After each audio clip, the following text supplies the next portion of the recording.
जय हिंद दोस्तों, स्वागत है आपका अपने YouTube चैनल व्यू कॉन्सेप्ट में। दोस्तों आज हम लोग दरोगा सीरीज में एडुटेरिया का वॉल्यूम 3 सेट संख्या 4 को देखने वाले हैं। साथ ही हमने दोस्तों एडुटेरिया का वॉल्यूम 2 के सारे सेट और ज्ञान बिंदु जीएस एकेडमी के वॉल्यूम 1 का सारे सेट को करवा रखा है दोस्तों, जिसे आप प्लेलिस्ट में जाकर के देख सकते हैं। और साथ ही दोस्तों हमने करंट अफेयर सीरीज में जनवरी 2025 से नवंबर 2025 तक के सारे करंट अफेयर को करवा रखा हूं, जिसे आप प्लेलिस्ट में जाकर के देख सकते हैं। तो चलिए शुरू करते हैं दोस्तों। आज का पहला प्रश्न है कि पापी कोंडा नेशनल पार्क किस राज्य में स्थित है ना।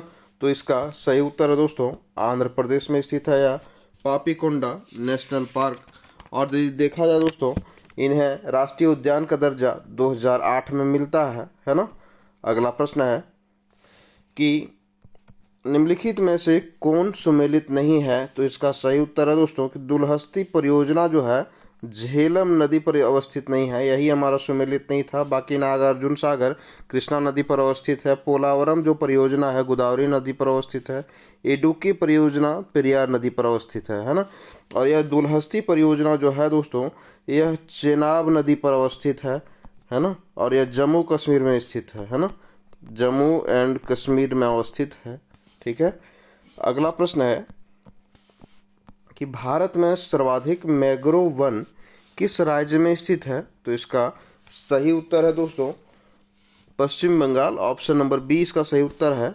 इसमें देखते हैं दोस्तों कि भारत में मैंग्रोव वन क्षेत्र यदि देखा जाए तो 4992 किलोमीटर स्क्वायर में जो है सो फैला हुआ है यह क्षेत्र, है ना।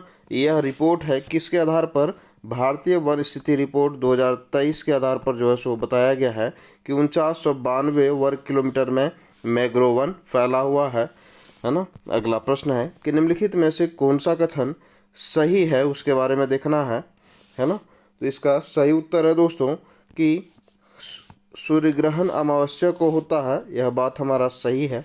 अगला प्रश्न है कि सूची 1 और 2 को हम लोगों को सुमेलित करना है। तो इसमें से देखने का प्रयास करते हैं। तो इसमें जो है मेरापी, इसमें ज्वालामुखी हमें दिया हुआ है और देश दिया हुआ है, इसको सुमेलित करना है। तो मेरापी जो ज्वालामुखी है तो यह कहाँ अवस्थित है, तो यह इंडोनेशिया में अवस्थित है ना। माउंट एटना ज्वालामुखी जो है यह इटली में अवस्थित है। कोलिमा ज्वालामुखी यदि देखा जाए दोस्तों तो यह मैक्सिको में अवस्थित है। और हमारा सबनकाया ज्वालामुखी पेरू में अवस्थित है। यह तो हमारा ऑप्शन नंबर ये इसका सही उत्तर होगा। अगला प्रश्न है दोस्तों कि निम्नलिखित में से कौन सा सुमेलित नहीं है। तो इसका सही उत्तर होगा दोस्तों ऑप्शन नंबर बी। क्योंकि यह लाल सागर सुएज नहर जो है लाल सागर और भूमध्य सागर के बीच अवस्थित है, ना कि अरब सागर के बीच, है ना। भूमध्य सागर के बीच अवस्थित है ना। ठीक है। तो यही हमारा ऑप्शन गलत था दोस्तों, है ना। यह विश्व की जो सुएज नहर है विश्व की सबसे बड़ी नहर है। इसकी स्थापना 1869 में होता है दोस्तों, लेकिन इसे जो राष्ट्रीयकरण मिलता है वह यदि देखा जाए तो यह 1956 ईस्वी में राष्ट्रीयकृत होता है।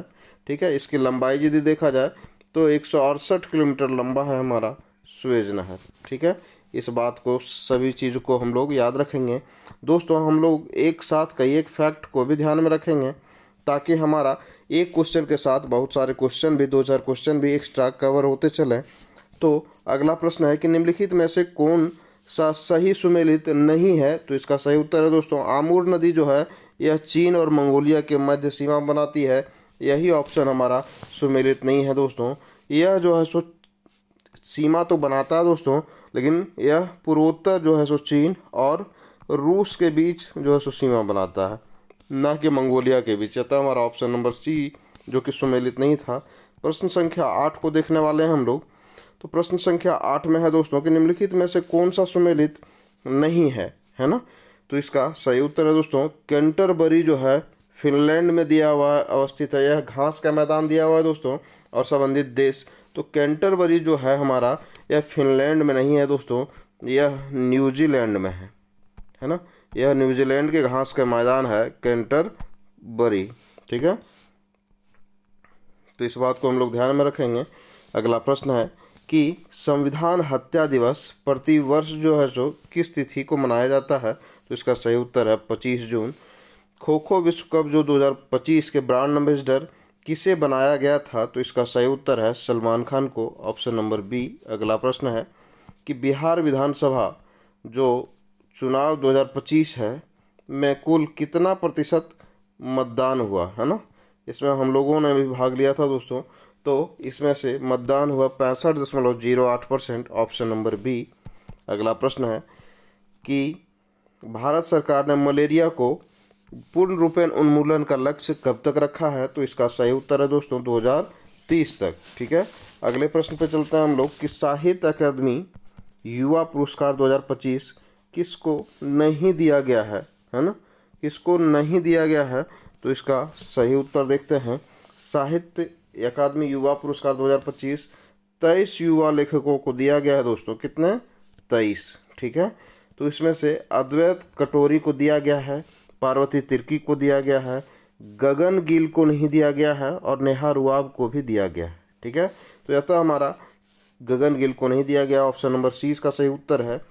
और देखते हैं दोस्तों, तो इसमें से जो अद्वैत कोटटारी जो हैं इनको अंग्रेजी में जो है सो, इंग्लिश में जो है सो दिया गया है साहित्य अकादमी युवा पुरस्कार, और जो पार्वती तिर्की हैं दोस्तों इसे हिंदी में दिया गया है, और नेहा रुआब जिन्हें उर्दू में दिया गया है। ठीक है, तो इस बात को भी हम लोग याद रखेंगे। अगला प्रश्न है कि किन्हें पद्म पुरस्कार 2025 से सम्मानित नहीं किया गया है? तो यह है पद्मा सुब्रमण्यम, जिन्हें कि 2024 में, यहाँ पूछा जा रहा है दोस्तों 25 में, इन्हें जो है सो 2024 में जो है सो पद्म विभूषण दिया गया था। ठीक है, इन्हें, और शारदा सिन्हा को यदि देखा जाए दोस्तों तो इन्हें पद्म विभूषण प्राप्त है मरणोपरांत। ठीक है, और सुशील कुमार मोदी जिन्हें कि पद्म भूषण दिया गया है मरणोपरांत। ठीक है, और अगला है किशोर कुणाल, तो इन्हें पद्म श्री से सम्मानित किया गया है। ठीक है, कुल यदि टोटल संख्या देखा जाए दोस्तों तो 2025 में 139 जो है सो पद्म पुरस्कार की जो है सो वितरण किया गया, जिसमें से 7 जो है सो पद्म विभूषण है, 19 जो है पद्म भूषण है, और बाकी बचा 113 यह पद्म श्री की संख्या है जिन्हें दिया गया है ना। अगला प्रश्न है कि सुभाष चंद्र बोस जो आपदा प्रबंधन पुरस्कार 2025 किसे दिया गया है? तो इसका सही उत्तर है दोस्तों INCOIS है ना, हैदराबाद को दिया गया है, ऑप्शन नंबर ये इसका सही उत्तर है।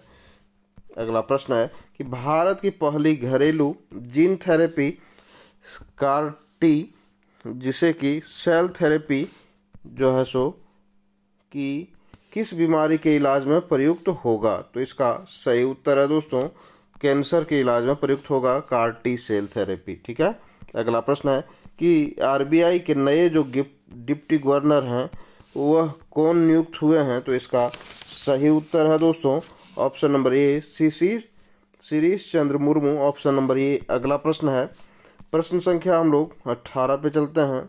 तो प्रश्न संख्या 18 इस प्रकार से है कि एशिया कप 2025 में भारत ने किस देश को हराकर इसे अपना खिताब जो है सो अपने नाम किया है? तो इसका सही उत्तर है दोस्तों पाकिस्तान को हराकर एशिया कप 2025 भारत ने जीता है। अगला प्रश्न है कि निम्नलिखित में से सुगम्य यात्रा का आयोजन किस मंत्रालय द्वारा प्रारंभ किया गया है? तो इसका सही उत्तर है सामाजिक न्याय और अधिकारिता मंत्रालय के द्वारा प्रारंभ किया गया है सुगम्य यात्रा। अगला प्रश्न है कि 2021 की तुलना में 2023 में भारत के वातावरण में कितनी वृद्धि हुई है? तो इसका सही उत्तर है 156 किलोमीटर स्क्वायर की वृद्धि हुई है। अगला प्रश्न है कि PM अजय योजना का जो प्राथमिक उद्देश्य क्या है? तो इसका सही उत्तर है दोस्तों SC समुदायों के बीच गरीबी को कम करना, ऑप्शन नंबर ए। अगला प्रश्न है कि एशिया में सर्वाधिक रामसर साइट किस देश में है? तो इसका सही उत्तर है भारत में है। त्राल वन्यजीव अभयारण्य कहाँ है? तो इसका सही उत्तर है जम्मू कश्मीर में है। अगला प्रश्न है कि कौन सा सही सुमेलित नहीं है ना, नहीं पूछा जा रहा है, तो इसका हम लोग देखने का प्रयास करते हैं दोस्तों। तो इसका है कि धर्म गार्जियन जो है भारत और अमेरिका के बीच नहीं होता दोस्तों, है ना, यही सुमेलित नहीं है। धर्म गार्जियन भारत और जापान के बीच युद्ध अभ्यास होता है ना। अगला प्रश्न है कि ग्लोबल फायर पावर इंडेक्स, दोस्तों हमने सूचकांक से भी और इंडेक्स से भी संबंधित जो प्रश्न है उसे हमने करवा रखा है, जिसे आप हमारे चैनल के प्लेलिस्ट में जाएंगे तो उसमें से एक फोल्डर बना हुआ है हमारा करंट अफेयर के महत्वपूर्ण टॉपिक, तो उसमें से आपको मिल जाएगा। और सूचकांक से एक ना एक प्रश्न रहता ही है दोस्तों, तो उससे आप ज़रूर देख करके जाएं, है ना, ताकि आपका एक भी प्रश्न करंट अफेयर से ना छूटे। तो ग्लोबल फायर पावर इंडेक्स में भारत का स्थान कौन सा है? तो भारत हमेशा चौथे स्थान पर रहता है दोस्तों, तो इसका सही उत्तर है बी। हाल ही में नीरज चोपड़ा को भारतीय सेना में कौन सी मानद उपाधि प्रदान की गई है? तो इसका सही उत्तर है लेफ्टिनेंट कर्नल बनाया गया है। अगला प्रश्न है कि FIH जो है 2026 पुरुष हॉकी विश्व कप का आयोजन कहाँ किया जाएगा? तो इसका सही उत्तर है नीदरलैंड में और बेल्जियम, दोनों जगह में किया जाएगा, है ना। अगला प्रश्न है कि 38वें राष्ट्रीय खेल 2025 में सर्वाधिक स्वर्ण पदक किसने जीता? तो इसका सही उत्तर है सर्विसेज ने सर्वाधिक स्वर्ण पदक जीता है। मौलिक अधिकार को लागू करने की शक्ति किसके पास है? तो यह है दोस्तों उच्चतम न्यायालय और उच्च न्यायालय के पास, यानी कि सुप्रीम कोर्ट और हाई कोर्ट के पास है मौलिक अधिकार को लागू करने की शक्ति। अगला है प्रश्न संख्या 30 पे चलेंगे दोस्तों हम लोग। तो प्रश्न संख्या 30 इस प्रकार से है कि पृथक निर्वाचन प्रणाली जो है किस अधिनियम में पेश की गई थी? तो इसका सही उत्तर है भारत परिषद अधिनियम 1909, ऑप्शन नंबर ए इसका सही उत्तर है ना। अगला प्रश्न है कि संसद के किसी भी सदन की बैठक के लिए आवश्यक कोरम क्या होना चाहिए? तो कुल सदस्यों का 10वां भाग होना चाहिए, है ना। ऑप्शन नंबर बी इसका सही उत्तर है। अगला प्रश्न है कि किस संविधान संशोधन अधिनियम द्वारा डोगरी को जो राजभाषा का दर्जा दिया गया है? तो 92वां संविधान संशोधन के द्वारा डोगरी को दिया गया है राजभाषा का दर्जा। तो यह जो अधिनियम 92वां संविधान संशोधन अधिनियम है दोस्तों, यह 2003 में जो है सो इसे लाया गया है। इसमें जो है सो बोडो को जो है सो राजभाषा का दर्जा दिया गया, साथ ही डोगरी को दिया गया, साथ ही मैथिली को दिया गया, ठीक है, और एक भाषा को दिया गया, वह है संथाली भाषा को दिया गया राजभाषा का दर्जा, ठीक है। तो इसको हम लोग याद रखते चलेंगे। अगला प्रश्न कि नियंत्रक एवं महालेखा परीक्षक के पद का जो है सो प्रावधान किस अनुच्छेद में है? तो इसका सही उत्तर है दोस्तों अनुच्छेद 148 में। 11वीं अनुसूची में कितने विषय का उल्लेख किया गया है? तो इसका सही उत्तर है 29 विषय का उल्लेख किया गया है। अगला प्रश्न है कि अनुमान समिति की जो है जुड़वा बहन किसे कहते हैं? तो इसका सही उत्तर है दोस्तों ऑप्शन नंबर डी, यानी कि लोक लेखा समिति को हम लोग अनुमान समिति कहते हैं।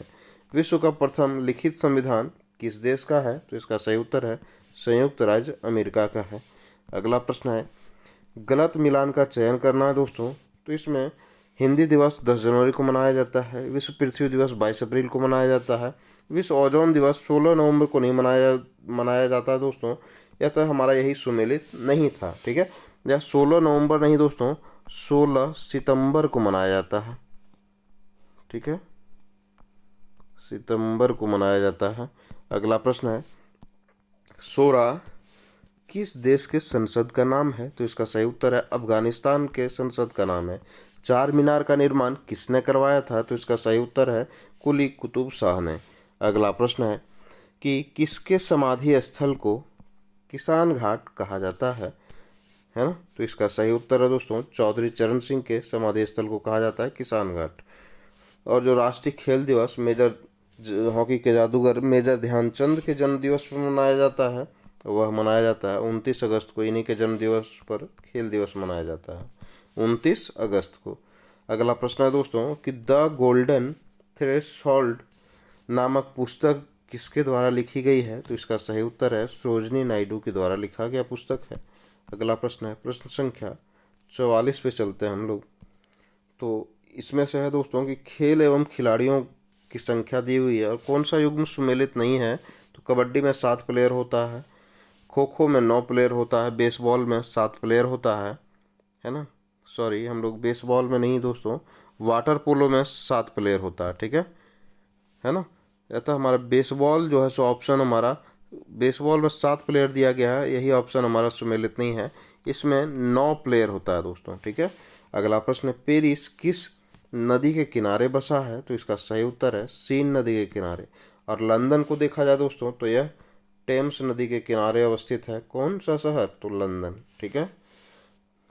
अगला प्रश्न है, निम्नलिखित में से कौन सा लोक नृत्य आंध्र प्रदेश का लोक नृत्य है? तो इसका सही उत्तर है दोस्तों कुचिपुड़ी। अगला प्रश्न है, नोबेल पुरस्कार, ठीक है, प्राप्त करने वाले भारतीयों का कौन सा युग्म जो है सो सुमेलित नहीं है? ठीक है, तो रविन्द्रनाथ टैगोर को गीतांजलि के लिए 1913 में दिया गया था नोबेल पुरस्कार, सही है।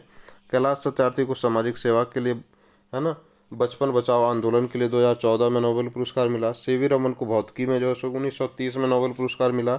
अमर्त्य सेन को भी अर्थशास्त्र में नोबेल पुरस्कार मिला दोस्तों, लेकिन 1968 ईस्वी में नहीं, 1998 ईस्वी में, ठीक है। ऑप्शन नंबर डी जो है सो हमारा सुमेलित नहीं था, है ना। यह तो हमारा ऑप्शन नंबर डी इसका सही उत्तर था। अगला प्रश्न है कि विश्व का सबसे छोटा देश जो है कौन सा है? तो इसका सही उत्तर है दोस्तों ऑप्शन नंबर सी, स्विट्जरलैंड जो है सो हमारा सबसे छोटा देश है, ठीक है। अगला प्रश्न है, सॉरी दोस्तों, तुर्की जो है सो हमारा,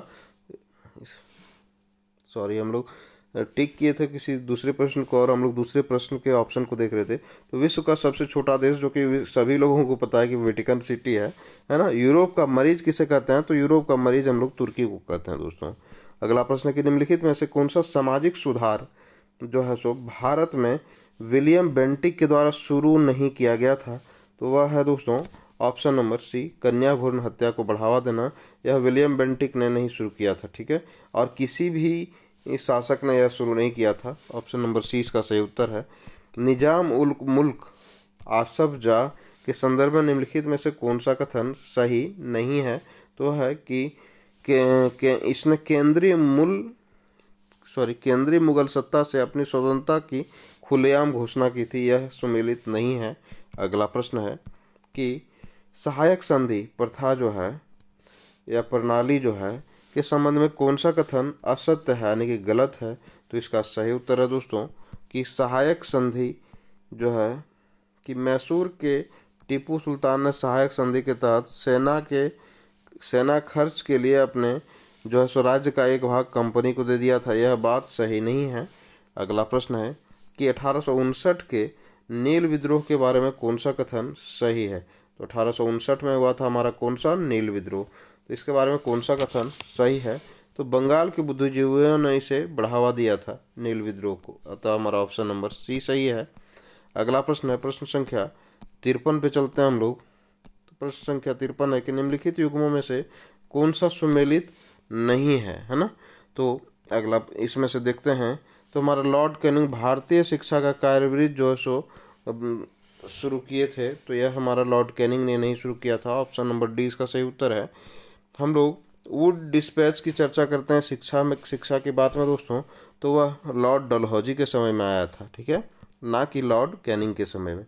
अगला प्रश्न है कि 1740 से 48 के मध्य यूरोप में चला ऑस्ट्रियाई जो उत्तराधिकार का युद्ध था, किन यूरोपीय शक्तियों के मध्य चला था? तो इसका सही उत्तर है दोस्तों फ्रांसीसी और अंग्रेजों के बीच चला था, ऑप्शन नंबर ए। अगला प्रश्न है कि मुंडा विद्रोह के संदर्भ में कौन सा कथन हमारा सत्य है ना। तो इसको हम लोग सत्य कथन को देखने का प्रयास करते हैं।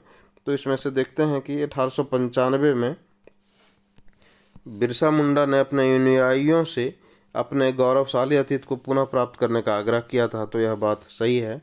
मुंडा आंदोलन मिशनरियों और साहूकारों और हिंदू जमींदारों को बाहर करना चाहता था, यह भी बात सही है। और वर्ष 1900 में बिरसा मुंडा की मृत्यु के बाद यह आंदोलन कमजोर पड़ गया था, यह भी बात हमारा सही है। अतः हमारा सभी ऑप्शन सही है दोस्तों, ऑप्शन नंबर डी इसका सही उत्तर है। अगला प्रश्न है कि उन स्थल युग्मों की पहचान कीजिए जहां नवपाषाणकारी हड्डियों के औजार बहुतायत में प्राप्त होते हैं। तो इसका सही उत्तर है बुर्जहोम और चिरांद में जो है सो इसका जो है सो प्राप्त हुआ था अवशेष। अगला प्रश्न है कि हड़प्पा सभ्यता के समकालीन किस सभ्यता के भवनों में धूप में सुखाई गई ईंटों का जो है सो प्रयोग हुआ था। तो इसका सही उत्तर है दोस्तों मिस्र की सभ्यता में। अगला प्रश्न है कि सतवाहन पूर्व बस्तियों का अस्तित्व दक्कन के अनेक स्थलों पर पाए जाने वाले निम्नलिखित में से किस प्रकार के मृदभांड से प्रमाणित होता है। तो इसका सही उत्तर है दोस्तों लाल मृदभांड, लाल व काले मृदभांड और गेरुआ लेपित चित्रित मृदभांड, यानी कि ऑप्शन नंबर सभी हमारा सही है, ये सभी। अगला प्रश्न है कि भारतीय मंदिरों में भव्य गोपुरमों को जोड़ने का श्रेय निम्नलिखित में से किस शासक को दिया जाता है। तो इसका सही उत्तर है कृष्णदेव राय को। अगला प्रश्न है कि सुल्तान गयासुद्दीन जो आजम शाह थे के संबंध में कौन सा कथन सत्य नहीं है, यानी कि सही नहीं है। तो हमारा उसने चीनियों के साथ कटु संबंध बनाए थे, यह सत्य नहीं है दोस्तों, मित्रवत संबंध बनाए थे, है ना, मित्रवत संबंध बनाए थे। ठीक है। अगला प्रश्न है कि एक वित्तीय प्रपत्र को मूल प्रतिभूति कहा जाता है यदि वह डैश की देयता प्रदर्शित करता हो, तो वह है भारत सरकार की देयता प्रदर्शित करता हो। अगला प्रश्न है दोस्तों प्रश्न संख्या 62 पे हम लोग चलेंगे। इसमें से दिया हुआ है कि सर्विस सहकारी जो समिति का अभिप्राय क्या है। तो इसका सही उत्तर है दोस्तों विपणन समिति, ऑप्शन नंबर सी। अगला प्रश्न है कि जो है सो लाभ या लाभ स्थिति का उत्पादन वह उत्पादन होता है जिसमें उत्पादक कुछ लागत की वसूली कर सकता है, ऑप्शन नंबर 20 का सही उत्तर है। और निम्नलिखित में से कौन सा यह प्रत्यक्ष कर का उदाहरण नहीं है। तो वह है व्यय कर। व्यय कर जो है सो हमारा प्रत्यक्ष कर का उदाहरण है। ठीक है, प्रत्यक्ष कर का उदाहरण है आयकर और व्यय कर दोनों ही। अगला प्रश्न है कि अवमूल्यन का प्रमुख लक्ष्य होता है निर्यात को बढ़ावा देना, ऑप्शन नंबर बी। अगला प्रश्न है कि निम्नलिखित में से कौन जो पटना के प्रथम अंग्रेज मजिस्ट्रेट थे, तो वह थे चार्ल्स ग्रैंड। अगला प्रश्न है कि निम्नलिखित में से कौन सा कथन सही है। ठीक है, तो हम लोग सही कथन का देखने का प्रयास करते हैं। तो विषाणु जो है एकल तंतु आरएनए अणुओं से बने होते हैं, यह कथन हमारा सही है। अगला प्रश्न है दोस्तों कि निम्नलिखित में से कौन सा कथन सत्य है। तो इसको हम लोग देखने का प्रयास करते हैं। तो दाब जो है सो अदिश राशि है, यह बात तो सही है। और इसका विमीय सूत्र जो है mL2T⁻exp−2 है, तो यह भी बात हमारा सही है। और विस्थापन धनात्मक ऋणात्मक हो सकता है परंतु शून्य नहीं हो सकता है, यह बात गलत है दोस्तों, विस्थापन शून्य भी हो सकता है। और समतल कोण का एसआई मात्रक अस्टेरेडियन है, समतल कोण का सही मात्रक अस्टेरेडियन है, यह बात भी गलत है ना। या तो हमारा 1 और 2 सही है, या तो हमारा ऑप्शन नंबर डी इसका सही उत्तर होगा। अगला प्रश्न है कि घर्षण बल के अधीन किया गया कार्य होता है, क्या होता है, ऋणात्मक होता है, ऑप्शन नंबर बी। अगला प्रश्न है कि जो भूस्थायी उपग्रह है, ठीक है, भूस्थायी उपग्रह जियो स्टेशनरी सैटेलाइट के संबंध में कौन सा कथन सत्य नहीं है। ठीक है, तो इसका जो कक्षीय वेग होता है यह दिया हुआ है कि नहीं, कक्षीय वेग होता है 8 किलोमीटर पर सेकेंड, यही जो है सो हमारा कथन सत्य नहीं था। ठीक है, तो इसमें हम लोग जानते हैं दोस्तों कि इसमें से इसका कक्षीय वेग 3.1 किलोमीटर प्रति सेकेंड होता है। ठीक है, ना कि 8 किलोमीटर प्रति सेकेंड। अगला प्रश्न है प्रश्न संख्या 71 है ना, निम्नलिखित में से कौन सा कथन सत्य है। तो हम लोग सत्य कथन की ओर चलते हैं। ठीक है, इसमें कि निम्नलिखित में से कौन सा कथन सत्य है। तो एक विद्युत धारा दूसरी विद्युत धारा पर बल लगाती है, इसकी खोज जो है सो अलेक्सांड्रो वोल्टा ने की थी, यह बात हमारा गलत है ना। जब समानांतर चालकों में एक ही दिशा में विद्युत धारा प्रवाहित होती है तो दोनों के बीच आकर्षण बल लगता है। कौन सा बल लगता है, तो आकर्षण बल लगता है, यह बात हमारा सही है ना। अगला प्रश्न है, अगला ऑप्शन है दोस्तों कि जब समानांतर चालकों में एक दूसरे के विपरीत दिशा में विद्युत धारा प्रवाहित होती है तो उनके बीच प्रतिकर्षण बल लगता है, यह भी बात हमारा सही है। या तो हमारा 2 व 3 सही है, ऑप्शन नंबर बी। अगला प्रश्न है कि सरल सूक्ष्मदर्शी की आवर्धन जो क्षमता होती है वह क्या होती है, तो वह होता है m बराबर 1+d/f, है ना, ऑप्शन नंबर ए। अगला प्रश्न है कि एक तीक्ष्ण जो वृत्ताकार पथ पर तीव्र गति से जाता हुआ 4 पहियों वाला वाहन के संबंध में निम्नलिखित में से कौन सा कथन सत्य नहीं है ना। तो इसका सही उत्तर है दोस्तों कि बार बार पहियों पर उल्टेगा, बाहरी पहियों पर यह उल्टेगा और अंदर की पहियों पर यह जो है सो फिसलेगा। यह भी बात हमारा सही है, ठीक है। और अंदर की पहियों पर उल्टेगा नहीं दोस्तों, बाहर की पहियों पर उल्टेगा, और बाहर की तरफ नहीं फिसलेगा दोस्तों, अंदर की तरफ फिसलेगा। या तो हमारा 1 व 2 सही था ऑप्शन। अगला प्रश्न है कि निम्नलिखित में से वह कौन सी प्रक्रिया है जिसके द्वारा कोई वस्तु कुछ रंगों के प्रकाश को अवशोषित करती है और दूसरे को परावर्तित करती है। तो वह है दोस्तों परावर्तन। ऑप्शन नंबर 20 का सही उत्तर है। अगला प्रश्न है कि वर्णांधता और हीमोफीलिया किस प्रकार की आनुवांशिक बीमारी है। तो इसका सही उत्तर है दोस्तों एक्स लिंक संगलन अप्रभावी रोग या विकार है वर्णांधता और हीमोफीलिया। अगला प्रश्न है कि उबलते हुए जल की तुलना में उसी ताप की भाप प्रायः अधिक गंभीर जलन देती है। तो इसका कारण क्या है। तो इसका कारण है दोस्तों वाष्पन की गुप्त ऊष्मा। ऑप्शन नंबर ये इसका सही उत्तर है। अगला प्रश्न पे चलते हैं। तो इसमें से दिया हुआ है कि ऊंचाई की जगहों पर पानी 100 डिग्री सेल्सियस के नीचे तापमान पर क्यों उबलता है। तो इसका सही उत्तर है दोस्तों क्योंकि वायुमंडलीय दबाव जो होता है कम हो जाता है, अतः उबलने का बिंदु नीचे आ जाता है। ऑप्शन नंबर ये इसका सही उत्तर है। अगला प्रश्न है कि रासायनिक तत्व के अणु के संदर्भ में चुंबकीय क्वांटम संख्या का संबंध है, क्या संबंध है। तो अभिविन्यास से संबंध है।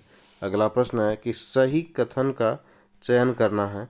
तो इसमें देखते हैं कि आवर्त में बाएं से दाएं जाने पर संयोजी इलेक्ट्रॉन की संख्या बढ़ती है, यह बात हमारा सही है। और आवर्त सारणी में वर्ग में ऊपर से नीचे जाने पर आयनन विभव का मान बढ़ता नहीं है दोस्तों, है ना। यही ऑप्शन हमारा गलत है, घट जाता है। क्या होता है, घटता है, ठीक है। तो यह तो हमारा सिर्फ ऑप्शन नंबर 1 ही सही उत्तर था। अगला प्रश्न दोस्तों प्रश्न संख्या 80 पे चलते हैं हम लोग। ईस्ट का उपयोग वाइन या बियरों के रूप में किया जाता है क्योंकि यह श्वसन करता है ना, या वायवी रूप से अल्कोहल का उत्पादन करता है। अगला प्रश्न है कि निम्नलिखित में से कौन पुष्पीय पादप में लैंगिक जनन का सही क्रम है। तो इसका सही उत्तर है युग्मक जनन। उसके बाद क्या होता है, परागन होता है, उसके बाद निषेचन होता है, उसके बाद फल आता है एवं फिर बीज का अंकुरन होता है, ठीक है। ऑप्शन नंबर 20 का सही उत्तर है। अगला प्रश्न है कि टमाटर के बीज रहित फल का उत्पादन निम्नलिखित में से किस विधि द्वारा संभव है। तो इसका सही उत्तर है पुष्पों पर हार्मोन छिड़कने से। Option number C. अगला प्रश्न है कि निम्नलिखित में से हृदय द्वारा स्रावित हार्मोन कौन सा है। तो इसका सही उत्तर है दोस्तों ANF hormone. Option number B. अगला है कि आणविक जातिवृत्त का महत्व है, क्या है। तो इसका सही उत्तर है दूरस्थ संबंधी जीवों के डीएनए के मध्य विभिन्नताओं को ज्ञात करने में, जाति उद्भवन को समझने में और वर्गीकरण में भी सहायता करता है आणविक जातिवृत्त, है ना। तो हमारा सभी ऑप्शन सही है। ऑप्शन नंबर डी इसका सही उत्तर है। अगला प्रश्न है कि प्रोटीन संश्लेषण में निम्नलिखित कोशिकांगों में से किनकी भूमिका सबसे अधिक महत्वपूर्ण है। तो इसका सही उत्तर है दोस्तों अंतःप्रायद्रवी जालिका और राइबोसोम का भूमिका जो है सो अति महत्वपूर्ण है। अगला है कि विशेषाधिकार के लिए जो है सो अंग्रेजी परिभाषिक शब्द जो है कौन सा है। तो इसका सही उत्तर है दोस्तों प्रिविलेज, जो है सो अधिकार, विशेषाधिकार से संबंधित है प्रिविलेज। Option number D. अगला प्रश्न है कि इनक्लोजर का सही हिंदी अर्थ क्या है। तो वह है अनुलग्नक, ठीक है। इनक्लोजर यानी कि साथ में कोई भी हम लोग चीज़ सबमिट करते हैं डॉक्यूमेंट दोस्तों, तो उसमें इनक्लोजर मांगता है, यानी कि अनुलग्नक, यानी कि उसके साथ जो आप डॉक्यूमेंट सबमिट कर रहे हैं, है ना, तो वही कहलाया हमारा अनुलग्नक। अगला है कि निम्नलिखित में से कौन सा शब्द या उपसर्ग से युक्त है। तो इसका सही उत्तर है दोस्तों यथा। Option number A. जिस समास के दोनों पद प्रधान होते हैं तो वह कौन सा समास होता है। तो वह होता है द्वंद्व समास। Option number B. अगला प्रश्न है कि प्रत्युत्तर शब्द में कौन सी संधि है। प्रत्युत्तर शब्द में कौन सी संधि है, तो यन संधि है। अगला प्रश्न है प्रश्न संख्या 91 पे चलते हैं हम लोग। तो यह गणित का प्रश्न है दोस्तों, जिसे आप खुद ही देख लेंगे, है ना। या तो हमारा प्रश्न संख्या 100 पे पहुंचते हैं। यहीं पे हमारा वीडियो समाप्त होता है दोस्तों। हमारे वीडियो को देखने के लिए, हमारे चैनल से जुड़ने के लिए आपका तहे दिल से धन्यवाद। आपका दिन शुभ हो। धन्यवाद।